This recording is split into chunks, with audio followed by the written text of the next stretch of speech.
রাত 2টা-3টা পর্যন্ত জেগে থাকেন, আপনার শরীরের ভেতরে এই মুহূর্তে কি হচ্ছে জানলে আর কোনোদিন রাত জাগবেন না। বিজ্ঞানীরা বলছেন রাত 10টা থেকে ভোর 6টা পর্যন্ত এটাই আপনার শরীরের মেরামতের সময়।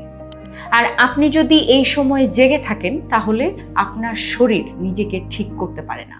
নাম্বার 1 হলো হার্টের ক্ষতি। মাত্র 6 ঘন্টার কম ঘুমে হার্ট অ্যাটাকের ঝুঁকি বাড়ে 48%। এটা গবেষণার তথ্য। নাম্বার 2 হলো মস্তিষ্ক দুর্বল হয়। ঘুমের সময় আপনার মস্তিষ্ক বিষাক্ত পদার্থগুলো পরিষ্কার করে। রাত জাগলে সেই বিষ জমতে থাকে। দীর্ঘদিন এভাবে চললে স্মৃতিশক্তি কমে যায়।